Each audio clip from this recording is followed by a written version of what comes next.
Pemalang, Jawa Tengah, sekitaran tahun 1985.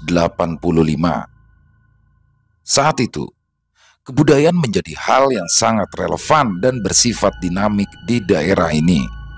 Karena itu, narsum pun mengawalinya dengan pengenalan budaya di daerahnya. Dulu, kalau ada acara kawinan, tari selendang itulah yang jadi acara inti. Ya, tari selendang adalah ciri khas dari daerah Pemalang ini sendiri. Penggabungan dari ragam gerak daerah Sunda, Banyumas, Yogyakarta, dan Surakarta. Namun, di tengah merebaknya kesenian dan juga kebudayaan di Pemalang terdapat teror yang sangat mengerikan. Kalau ada yang mengetuk pintu malam-malam, jangan dihiraukan, ucap Mak Sri. Mak Sri mempunyai seorang anak perempuan yang baru saja menikah yang bernama Lili. Selang 3 bulan pernikahannya, Lili pun kala itu dikabarkan mengandung bayi hasil pernikahannya dengan pemuda asal Jakarta yang bernama Bram. Mungkin nikah muda adalah hal yang lumrah untuk zaman dulu. Asalkan sudah ada kemantapan di antara keduanya, pernikahan pun bisa dilangsungkan atas dasar suka sama suka. Mak Sri kala itu mengingatkan kepada Bram agar menjaga Lili ketika maghrib mulai bergema. Karena saat itu orang yang sedang hamil sangat mempercayai mitos yang beredar. Pocong ireng. Ya, pocong ireng sendiri baru diketahui ketika salah satu warga yang tanpa sengaja melihatnya di depan rumah. Pocong ireng itu sedang mencari tumbal. Incarannya yang utama adalah bayi yang tengah dikandung oleh ibu-ibu hamil di desa itu sendiri. Banyak sekali wanita hamil yang stres, bahkan sampai ada yang keguguran, kontraksi yang berlebihan, bahkan memutuskan untuk pindah rumah dan hidup di daerah lain agar teror itu tidak merebak dan mengganggunya secara terus-menerus. Secara berkala, mereka yang percaya akan pesugihan pun mengira jika sosok pocong ireng ini adalah jadi-jadian dan hanya bisa dilepaskan kedoknya jika kedapatan perbedaan di antara kehidupan sosialnya. Konon, si pelaku pocong ireng ini memainkan perannya dari kejauhan dan mengambil tirakat dari luar kota. Bisa dibilang dia melakukan persetujuan dengan mengorbankan seseorang untuk awal terjadinya kerjasama di antara demit dan juga dirinya. Apa persyaratannya? Si pelaku harus mendiami dan bertirakat di salah satu gunung yang ada di Jawa Barat. Lalu dia harus menyetubuhi putrinya secara keji, dan sesudah itu dia memaksa putrinya untuk meminum darah ayam cemani hitam yang digorok lehernya menghadap timur di tempat yang tak pernah diketahui letaknya. Jika sudah selesai, si putri itu tidak boleh keluar dari rumahnya sebelum waktu yang sudah ditentukan. Dan isu teror ini sudah berkelanjutan dari mulut ke mulut, namun hanya sedikit saja yang tahu.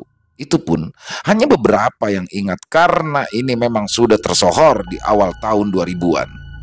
Mak Sri selalu membuat pagar gaib di depan rumahnya dengan mencipratkan air dari bekas cucian beras dengan menggunakan 4 helai batang padi yang belum tua warnanya. Hal itu dilakukan agar si pocong tidak mendekat dan tertahan di depan rumah saja. Namun, beberapa warga lainnya sempat kesal dengan tingkah Mak Sri. "Kamu mau percaya itu?" katanya. Berbagai fitnah pun dilontarkan oleh para warga terkait kemunculan pocong ireng. Mak Sri itu yang sudah bikin perpecahan.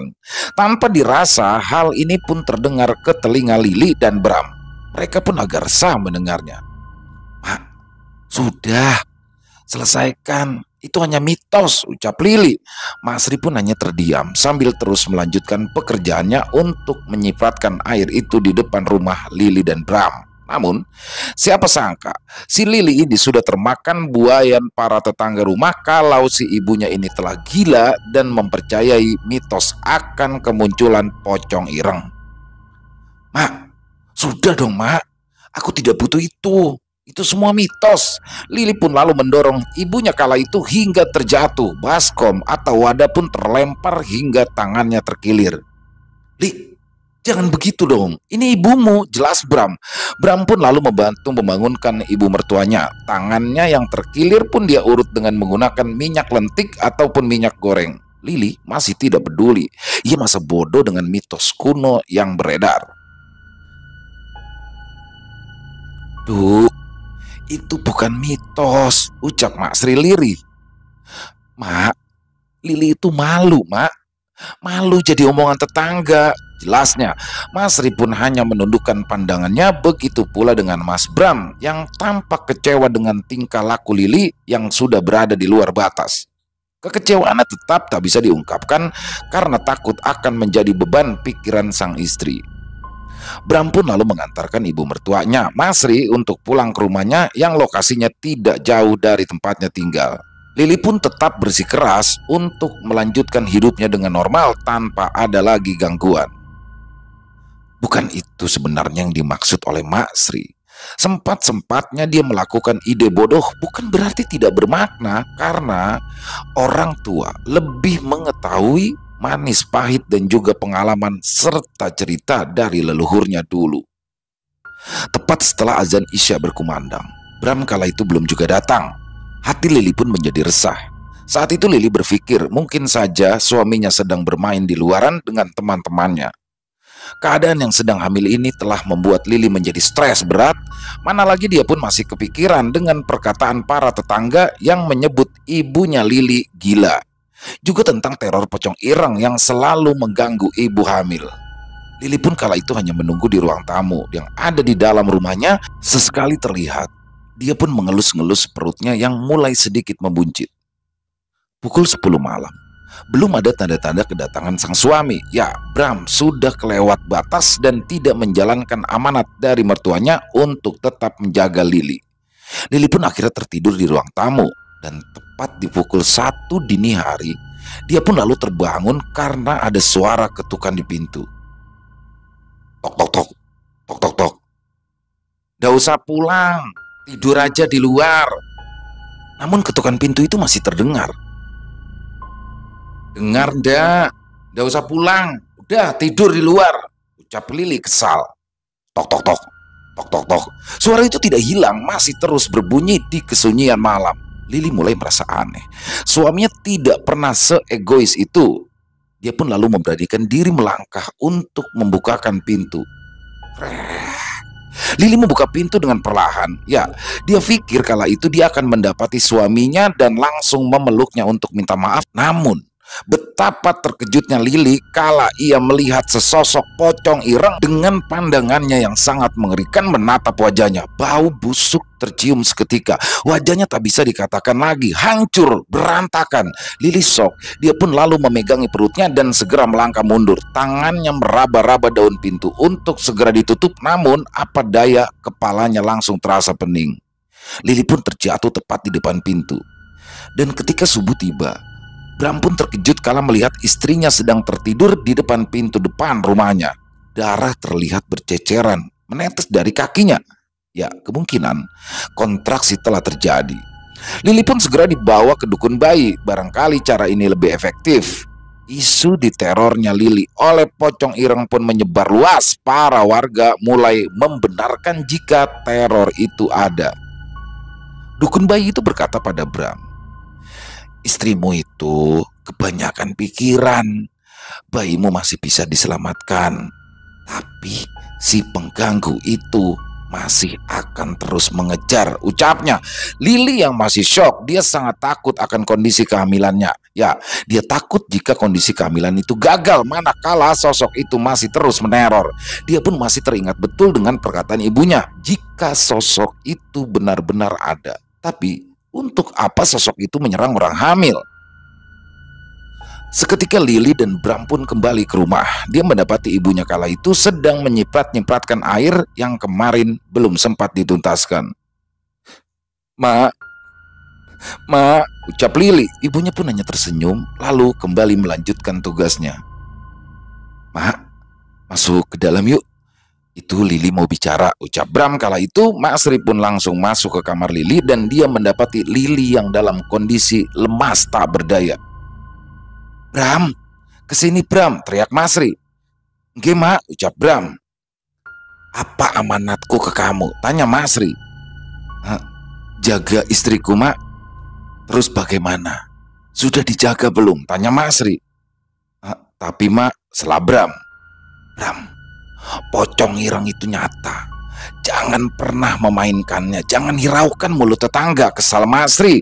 Bram pun seakan mendapatkan sebuah peringatan besar untuk segera mengevaluasi dirinya sebagai suami. Lili yang kala itu masih terbujur kaku pun hanya bisa mengelus-ngelus perutnya. Dia trauma berat. Masri pun lalu mendekati tubuh Lili yang sedari tadi masih lemas. Wajahnya sangat pucat. "Ma, minta maaf ya, Mak," ucap Lili dengan suara lirih. "Duh, sudah, jangan merasa bersalah. Perbaiki titah yang sudah diucapkan."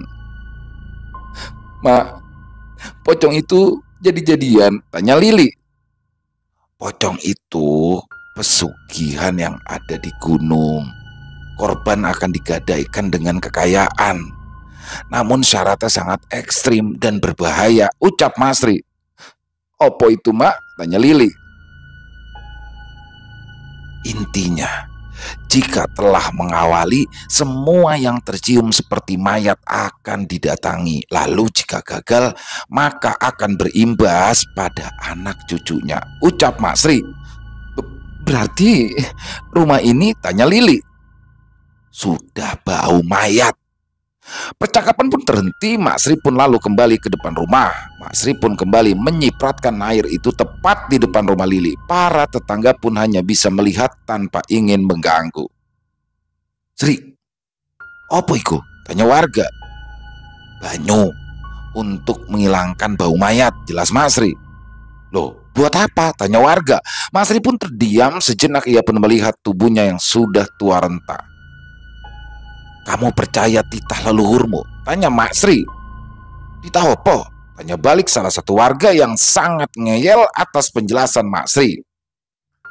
"Masukkan sandal, baju, kamu dan anakmu jika matahari telah tenggelam." Perkataan itu pun membuat panik seluruh warga sekitar. Ya, titah leluhur yang disebarkan dari mulut ke mulut. Lewat buyut, nenek, kakek, saudara tidak mementingkan keadaan zaman dan kapan waktu yang telah bergulir. Aturan tetap menjadi sebuah pondasi.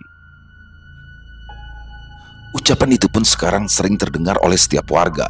Mereka pun bergegas masuk ke rumah. Seluruh barang yang berada di luaran segera dimasukkan ke dalam untuk mencegah ambuan mayat. Hingga malam pun tiba, tidak ada warga yang berkeliaran. Mereka saling menatap jendela mereka. Siapakah yang malam ini akan diteror? Diketuk pintunya berkali-kali hingga membuat kepala pening dan pusing. Masri pun sengaja tidak pulang ke rumahnya. Dia lebih memilih untuk menjaga Lili karena si Bram ini belum becus untuk menjaga anak semata wayangnya. "Bram, sini," ucap Masri. Bram pun lalu segera menuju ruang tamu sambil membawa teh hangat di gelas besi. "Ya, Mak," ucap Bram. "Nanti tengah malam jangan buka bagian belakang pintu, karena sosok itu kemungkinan akan menyerang lewat bagian belakang. Jika masih mengganggu, siramkan air ini lewat lubang bawah pintu," ucap Masri sambil menyerahkan wadah yang berisikan air khusus itu. Baik, Mak." "Mama mau kemana?" tanya Bram. "Istirahat." Ya, Bram kerap kali merasa bosan. Dia kadang ingin membuka pintu dan menghadiri opera di desa sebelah. Namun, semenjak kemunculan pocong ireng, segala aktivitasnya terhenti. Dan tepat di tengah malam, keheningan itu pun terputuskan. Kala itu, Masri masih tertidur pulas di ruang tamu. Bram sesekali menengok ke kamar istrinya, memastikan semuanya aman. Tapi, suara ketukan pintu itu memecah kesunyian malam. Tok, tok, tok. Tok, tok, tok. Suara ketukan pintu itu terdengar jelas oleh Bram. Ya, asalnya dari belakang rumah. Bram mulai tidak tenang. Dia ingat titah dan amanat sang mertua. Tangannya ingin segera membangunkan tubuh sang mertua agar segera membantu ketakutannya. Mak, ucap Bram lirih. Tidak ada jawaban, tidak ada seruan, hanya suara ketukan misterius dari balik pintu belakang rumahnya. Bram pun melangkahkan kakinya menuju ke arah pintu belakang sambil membawa wadah berisikan air yang telah diamanatkan oleh sang mertua. Suara ketukan pintu masih terus terngiang-ngiang di telinga Bram, dan ketika Bram telah sampai tepat di depan pintu, suara ketukan itu mulai berhenti. Akan tetapi, kala itu dia mencium bau yang sangat busuk hingga membuat perutnya mual. Bau mayat. Bram pun lalu mundur ke belakang. Dia tidak jadi menyiramkan bawah pintu yang sudah diamanatkan oleh sang mertua, dan ketika langkahnya mundur, suara ketukan rumah itu pun kembali berbunyi. Ya, seolah-olah memaksa untuk minta dibukakan. Bram merinding tak karuan. Seluruh tubuhnya bergetar. Mak Sri pun lalu terbangun dari tidurnya dan melihat Bram yang kala itu dia mematung tepat di depan kamar sang istri. "Bram, onopo?" tanya Masri. Bram menengok ke arah Masri sembari merautkan wajah takutnya. "Mak, pocong itu datang," ucap Bram. Masri pun lalu segera menuju ke arah Bram. Suara ketukan itu masih berbunyi dengan keras. Siram Bram," ucap Masri. Bram kala itu tak mampu melangkahkan kakinya, seolah-olah seperti ada sesuatu yang menahannya untuk melangkah. Diambilnya wadah itu oleh Masri dan ia pun segera bergegas menuju ke pintu yang dimaksud. "Bau mayat. Pulang kamu. Jangan pernah kesini lagi. Pulang ke tuanmu, jangan pernah kembali ke sini lagi," teriak Masri sambil menyirami bawah pintu, dan sesaat ketukan pintu itu pun menghilang. Bau busuk yang tadi tercium kini juga sudah perlahan menghilang. Ketika pintu itu dibuka oleh Masri, kala itu ia menemukan banyak sekali belatung dan juga cacing tanah yang memenuhi tepat di belakang pintu rumahnya. "Bram, ambil garam," ucap Masri. Bram pun lalu mengambil garam dapur. Dia lalu menyerahkan garam itu kepada Masri. "Pocong ini pocong suruhan. Tidak akan kehabisan akal untuk menghancurkan dan mengambil tumbal.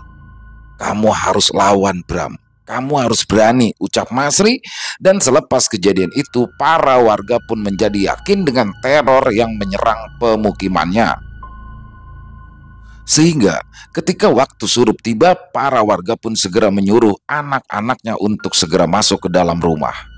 Semua barang yang masih berada di luaran pun segera dibawa masuk ke dalam. Belum sampai di situ, ketika usia kehamilan Lili mulai membesar, dia pun sering sekali terkena sawan.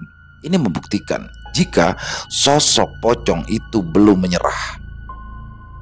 Terkadang di tengah malam, Lili pun terdengar berteriak-teriak kesakitan dan kakinya pun juga bengkak. "Lili sedang ditahan oleh si brengsek itu," ucap Masri. "Lalu bagaimana, Mak?" tanya Bram. Mak Sri memang memiliki kenalan dari desa sebelah, seorang kiai. Masri pun lalu meminta kiai itu untuk menyelamatkan Lili terlebih dahulu. Jika tidak, maka nyawa dan jabang bayinya tidak akan selamat. Tangan dan kaki Lili sedang dipaku. Jadi usahakan jangan pernah memegang kedua tangan dan kakinya, karena pasti dia akan kesakitan. Yang hanya bisa dilakukan adalah mencari pelakunya segera, ucap kiai itu. Ya, untuk mencari pelakunya, setiap warga pun harus membaca Al-Quran, dan ketika malam tiba, semua barang-barang harus dimasukkan ke dalam rumah. Menurut kiai itu, pocong ireng hanya akan mengganggu satu korbannya untuk ditumbalkan, dan jika gagal, maka sosok pocong itu akan mengambil tuannya. Itulah perjanjiannya, ditambah dengan bambu kuning, mau besar atau kecil katanya, untuk mencegah sosok pocong itu masuk dan mengganggu warga. Pak Kiai pun lalu meminta ruang khusus untuk menyerang balik tuannya. Katanya jika sosok pocong ireng itu berkeliaran, posisi tuannya sedang lemah. Ditempatkannya Kiai itu di ruangan penyimpanan bahan makanan. Dan ciri-ciri kedatangan pocong itu adalah dengan gemuruh suara angin, bau busuk mayat, dan suara ketukan pintu. Benar saja, pocong itu ternyata masih mengetuk bagian belakang rumah Lili. Mak Sri pun lalu menyarankan agar Bram fokus menjaga Lili, sedangkan Mak Sri menuju ke ruangan Kiai itu berada. Ya, Kiai itu sedang bersiap untuk menyerang tuan dari pocong ireng itu. "Wis teko," ucap Masri dari bibir pintu ruangan itu. Suara ketukan pintu pun lalu mulai terdengar dengan jelas ditambah dengan suara gemuruh angin. Lili berteriak-teriak kesakitan. Masri pun panik tidak karuan. "Ingat, jangan dipegang kaki sama tangannya. Lepaskan," teriak Kiai itu pada Masri. "Bram, lepaskan Bram," teriak Masri. Bram pun langsung melepaskan tangannya. "Telat sebentar, anakmu itu bisa mati," ucap Kiai itu. "Terus bagaimana Pak?" tanya Masri. "Tenang dulu, tuannya sebentar lagi akan ketahuan." Basri pun kala itu tak bisa berbuat apa-apa. Dia pun hanya bisa menunggu waktu yang tepat untuk membantu sang Kiai. Suara itu pun lambat laun menghilang bersamaan dengan gemuruh angin. "Sudah selesai," ucap Kiai itu. "Maksudnya bagaimana?" tanya Masri. Sang Kiai lalu keluar dari ruangan tempat dia bermeditasi. Masri pun lalu menyuruhnya menuju ke ruang tamu untuk menjelaskan. "Sri, ingat, jangan sampai kamu bukakan pintu belakang jika matahari telah tenggelam. Sudah jebol. Segera cari bambu kuning untuk menahan," jelas sang Kiai. "Lili bagaimana?" tanya Mbak Sri. "Tenang, bakalan sembuh," jawab Kiai itu. "Pocong itu adalah bentuk pesugihan yang mengambil jabang bayi. Perhatikan juga suaminya. Jangan sampai sering keluar malam, karena Lili ini sudah tercium bau mayat oleh pocong itu dan dia akan terus diincar. Selipkan cemiti di kantong depan," jelas sang Kiai. "Tuannya bagaimana Pak?" tanya Mak Sri. "Bakal ketahuan sendiri," ucap Kiai itu. Dan beberapa hari kemudian warga pun dikejutkan dengan penemuan pocong ireng di area perkebunan. Namun dia tidak menyentuh sedikit pun tanah dari desa yang kini telah terpagar bambu kuning. Sosok pocong ireng itu tidak bisa masuk ke dalam pemukiman warga hingga perjanjian awal yang disebutkan. Jika gagal memberikan tumbal, maka keluarganya yang akan diambil. Satu persatu keluarga dari tuan yang melakukan pesugihan pocong ireng itu pun meninggal dunia. Awalnya jatuh miskin, lalu lambat laun dia meninggal dengan tidak baik, dan diketahui pelakunya pun telah lama melakukan praktek ini hingga mengorbankan 3 orang anaknya. 1 sebagai syarat ketika pertama kali melakukan perjanjian, dan 2 lainnya berangsur-angsur sesuai keadaan. Ada beberapa versi yang mana juga berasal dari berbagai daerah di Jawa Tengah bahwa pelakunya dulunya adalah orang jahat, lalu dia meninggal dunia, dan ketika meninggal dunia tidak ada satupun warga yang mau untuk menguburkan, dan juga tidak ada kain kafan putih sebagai penutupnya. Lalu digunakanlah kain hitam sebagai penutup, hingga karena dendamnya yang sangat besar meneror setiap warga di malam hari. Hingga di pertengahan tahun 2000, teror ini pun masih hangat dibicarakan di beberapa daerah di Jawa Tengah, dan faktanya tidak semua orang banyak yang mengetahui tentang kisah ini. Dan untuk kalian yang merasa pernah mendengar, silakan kalian bisa berkomentar untuk meyakinkan mereka yang belum tahu. Dan untuk kalian yang belum tahu, jangan sampai sosok pocong ireng mengetuk pintu rumahmu. Selesai. Wow, luar biasa. Kisah tentang pocong, sosok pocong ini selalu mengerikan, karena pocong ini adalah salah satu hantu asli ya dari Indonesia yang wujudnya salah satu yang paling mengerikan ya. Dan sosok pocong ireng sendiri ini memang betul seperti kata penulis tadi bahwa ramai ya di pertengahan tahun 2000, di 2000 pertengahan ya, itu ramai di daerah-daerah Jawa Tengah dan sempat menjadi teror memang ya. Jadi ya sangat menarik dan semoga bisa menghibur teman-teman ya, khususnya para pecinta penikmat horor, lebih khususnya lagi untuk para subscriber dari Elo Bercerita. Dan ini adalah tulisan dari Mas Restu Wiryatmaja. Jadi ini adalah kisah nyata yang mana sudah digali informasinya dari berbagai narasumber ya. Jadi kalau memang ada yang nanya ini kisah nyata apa bukan, ini kisah nyata, tapi untuk percaya atau tidak percayanya semuanya kami kembalikan kepada para pendengar. Jadi tidak ada kami di sini untuk harus percaya, nggak ada ya. Jadi itu aja. Dan yang punya komentar lain silakan bisa tuliskan di kolom komentar, ataupun hanya sekedar saling menyapa silakan bisa ditulis di kolom komentar juga. Insya Allah kami akan membalasnya satu persatu. Dan buat yang suka dengan videonya, silakan bisa diklik tombol like-nya, tombol jempolnya, dan bisa juga di-share ya link videonya ke teman-teman atau saudara-saudaranya agar yang lain juga bisa terhibur. Dan buat yang belum subscribe, yuk diklik tombol merah subscribe-nya, dan jangan lupa lonceng notifikasinya dinyalakan agar teman-teman selalu mendapatkan notifikasi dari konten-konten yang akan kami upload selanjutnya. Dan yang mungkin yang punya kisah horor misteri yang berdasarkan kisah nyata ya yang dialami secara pribadi, silakan boleh dikirimkan ke kami di nomor telepon 0878 4509 4752. Tapi ulangi 0878 4509 4752. Silakan bisa dikirimkan dalam berupa tulisan boleh, dalam berupa rekaman suara boleh, bebas ya, senyamannya teman-teman aja. Dan buat teman-teman mungkin yang sudah mengirimkan tapi belum sempat dibawakan kisahnya, harap bersabar ya kami, karena harus menggarapnya dulu dan butuh waktu di situ untuk penggarapannya agar lebih nyaman didengar sama teman-teman yang lain. Tapi insya Allah kami akan membawakannya satu persatu ya. Jadi harap bersabar. Dan itu saja, saya mohon maaf apabila ada kesalahan saya dalam berkata-kata atau mungkin ada kata-kata saya yang mungkin kurang berkenan di hati teman-teman. Saya mohon dibukakan pintu maaf yang seluas-luasnya karena saya hanyalah manusia biasa, tempatnya salah dan dosa. Sampai jumpa lagi di konten-konten kami selanjutnya yang pasti tidak kalah horornya, yang pasti tidak kalah serunya. Masih bersama saya Ilo di Ilo Bercerita. Salam sehat, sukses selalu untuk kita semua. Amin amin ya robbal alamin. Wassalamualaikum warahmatullahi wabarakatuh.